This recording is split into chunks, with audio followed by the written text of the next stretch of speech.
Hello everyone. Something has come to my attention in the past couple of days, which I thought deserved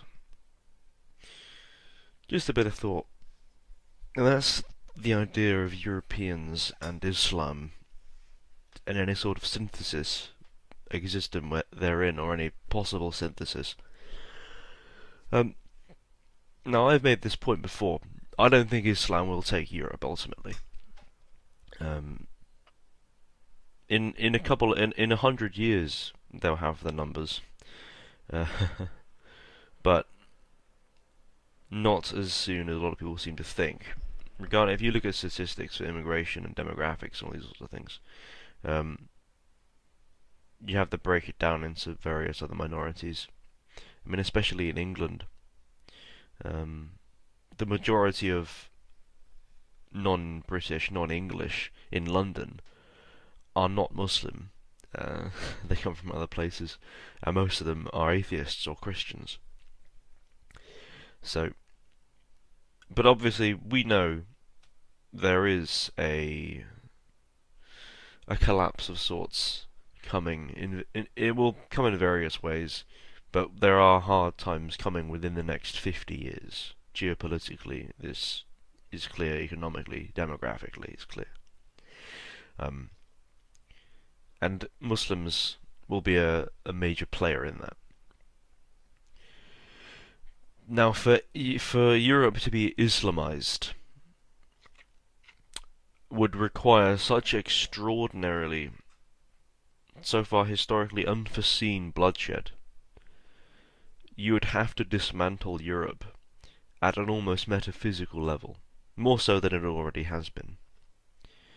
You would have to destroy the last verities of Europeanness, of our history, and of the people. There would have to be mass European genocide on a violent level, not just through slowly over time through outbreeding, but to the point where, for example, an army of Muslims would have to go from town to town just wiping out the indigenous populations. Now this could happen realistically, that those sorts of particular events, but would it culminate on a mass level of Europe falling under the banner of Muhammad? No. You would have to fundamentally change Europe to such a degree. I don't see it happening. Such an you need to undergo such. You need to see such extraordinary violence, and no resistance on the part of any Europeans anywhere. It would have to be so total and absolute. I don't see it happening. But also is the fact that Islam as a religiosity doesn't appeal to Europeans as a, like, theologically. It's so totalitarian and or authoritarian and absolute in its understanding of God or Brahma in Godhead that it's almost inconceivable to the European mind, and it doesn't. I mean, there's a reason Christianity was Europeanized. The Christianity we know of the last, 1500 years, more or less, at its height in the Middle Ages, was not the Christianity of 100 AD. In fact, various early Christian sects, like the Arians, were the Catholic Church decided they were heretics, or heterodox, and they had them eliminated. So Christianity has been Europeanized, been thoroughly Europeanized. I think when there were the conversions, there were various instances where monks would go to these kind of pagan tribes in North Europe and try and preach the gospel to them and explain Christ and the idea of God, and they would actually come to think the pagans would think they had the same religion anyway, because Christianity, as it been Europeanized, is a kind of solar monotheism, ultimately. Now, over the past few centuries, it has degenerated. Let's not forget to mention that, as if it hasn't been mentioned enough. Um, we know that. But the only reason the church has degenerated is because the men within the church have degenerated. Same with many things. But the idea of, for example, God. Now, to the European mind, specifically to the Catholic mind, there is nothing God can do which is irrational. And this is a very important part of the European religious tradition. Is it has to be rational.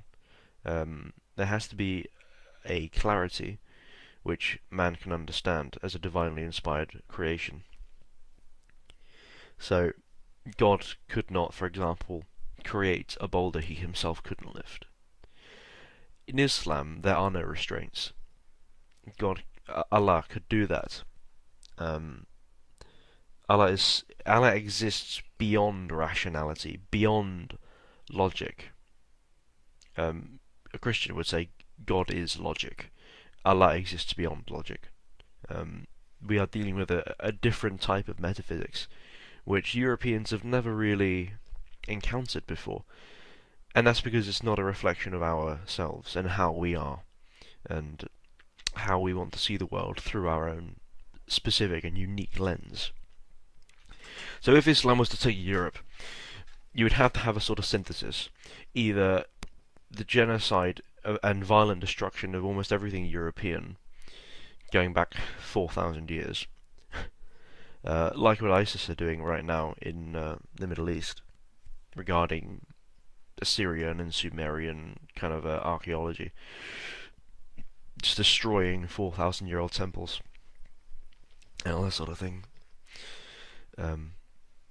Or Islam would have to change to accommodate the European spirit, and to basically, you'd have to see, if you want to see something, if you want to explore something parallel, what happened with Christianity. It would have to change. There would have to be some form of reformation in Islam, and that is impossible because of how Islamic texts are understood. It is quite clear that the word of Muhammad is the final word. There can be no revisiting. It's very clear how it's to be understood, how it's to be, interpreted. There isn't much room for, people to break away from Islam, but still use the term. You wouldn't have a Protestant Reformation, for example, because these things are. If you look at how these things happen in Europe, they're very, very specific, and they have political undertones. So obviously Luther's problem ultimately was that the church traditions were blasphemous. Ultimately, the traditions of the Catholic Church, that which wasn't just with the Bible, were blasphemous or heretical.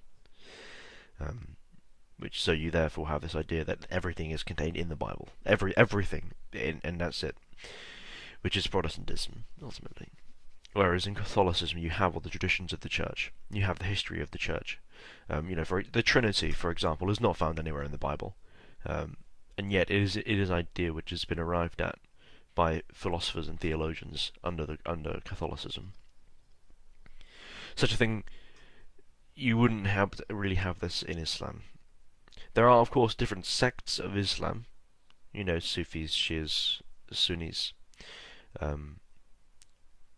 but Sunnis are the people coming into Europe, and most of them aren't even that religious. A considerable number out of them actually leave their religion behind as they westernize and just become another soulless consumer. Which is it's a shame in a way. That's the power of kind of liberalism, as it were. It just saps any vigor from anyone and everything, and just renders them a husk. But yeah, we are getting the Sunnis who believe when they retain their religiosity, that Dar al-Islam can come about through war, and can come about through conquest, and indeed will. And indeed will.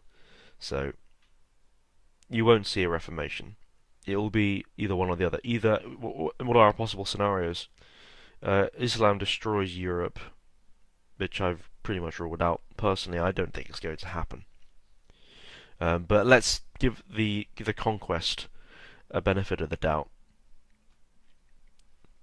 and say that maybe Muslims will, take Europe.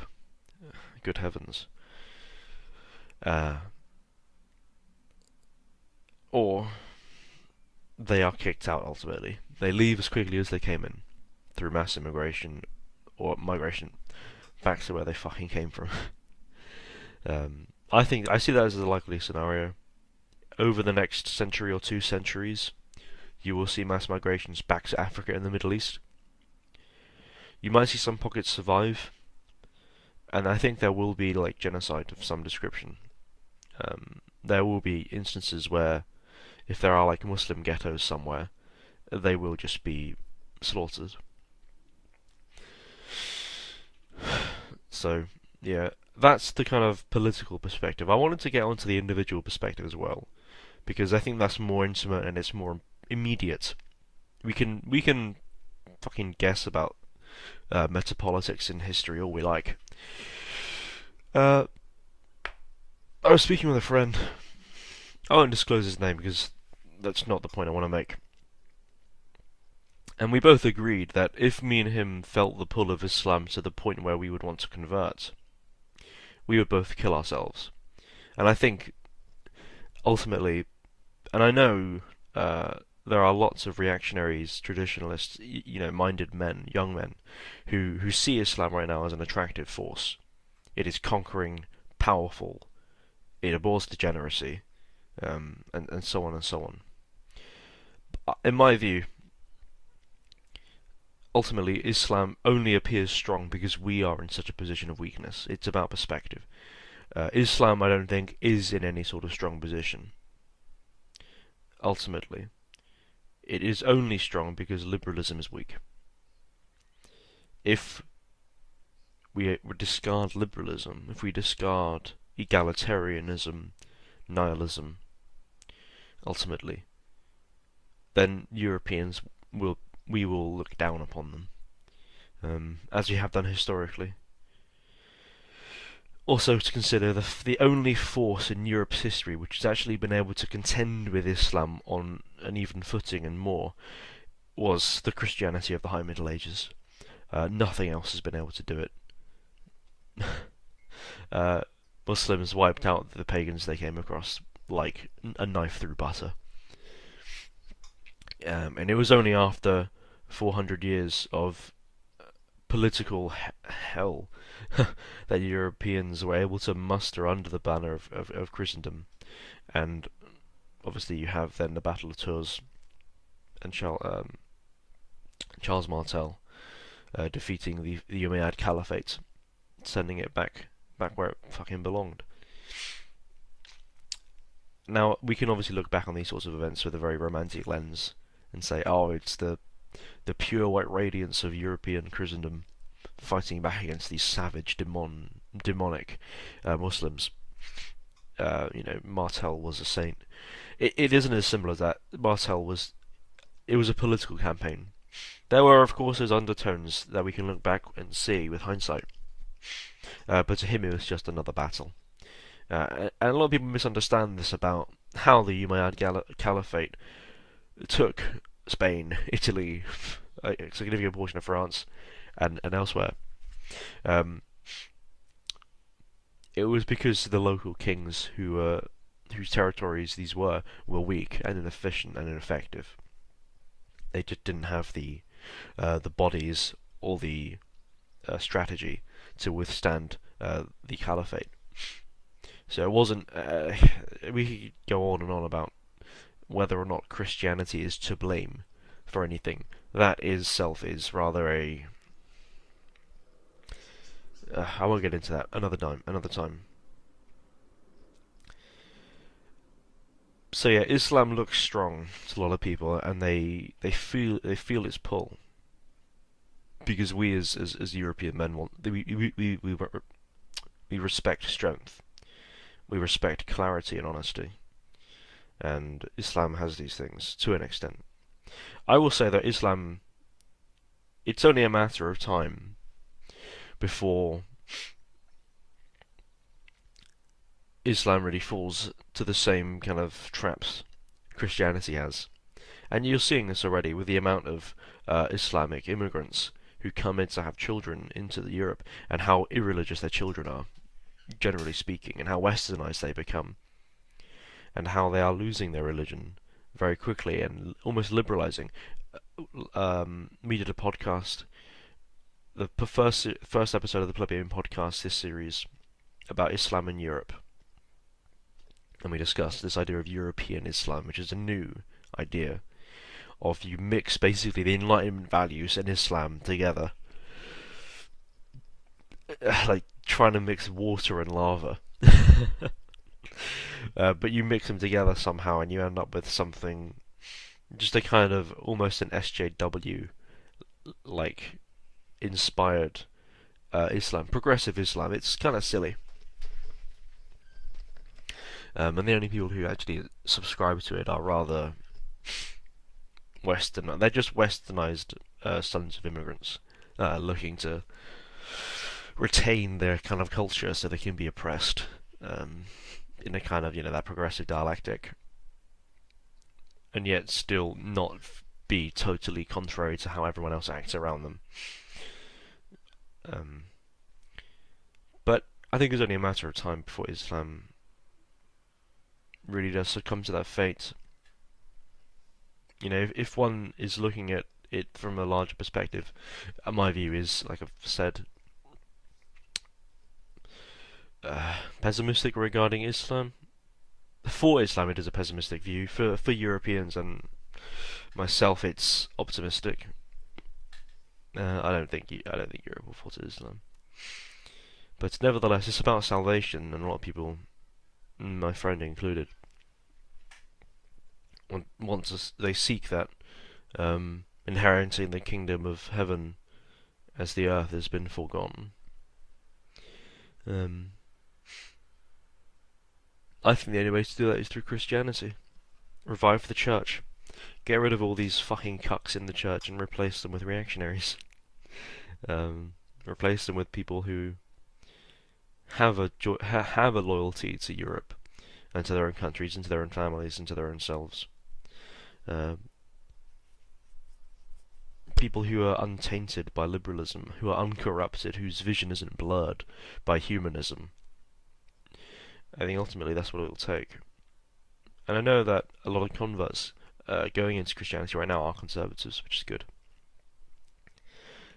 But if we are to see a spiritual resurrection in the West, it's going to come through Christianity, or it's going to come through nothing at all. And we will simply be crushed by perhaps one day Islam will unify and we'll see another caliphate. I think it's unlikely, but it's a hypothetical possibility, we should say. It'll be one or the other, Christianity or Islam. Don't give me all that pagan nonsense.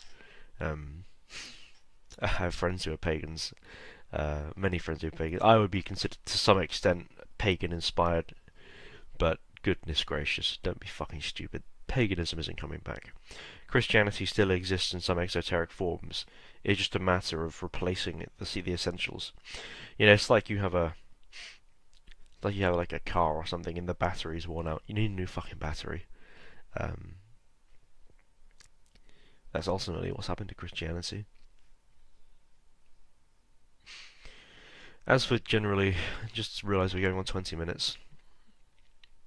Regarding Europe and Europeans and Islam again, my friend and I, like I said, should we ever feel the pull of Islam to the point where we're going to convert, we would kill ourselves before doing that. And I mean that, it isn't just LARPing or whatever else. It is serious and existential. It isn't just a joke. It isn't just something external that we're observing, politically. It is personal. Do I think some Europeans can make the move to Islam? I used to be quite lenient on with Rene Guénon. Now I would see it as a mistake. I think Rene made a mistake. His actions don't speak of someone in peace. The kind of frantic, hysterical, self in the kind of Middle Eastern aura doesn't speak of someone who is level-headed. It speaks of someone who is desperate and of someone who's acting brashly. I think for the few Brahmin among us, initiation into these things isn't so much a problem because a Brahmin is kind of beyond the world in a sense. As long as one doesn't pledge oneself to it, that would be an imbalancing because a Brahmin is still of the world to an extent. They haven't achieved apotheosis or anything. So, ultimately, Europeans lie with that which is European, and that is our tradition of basically solar monotheism or theism, if you want to be more inclusive.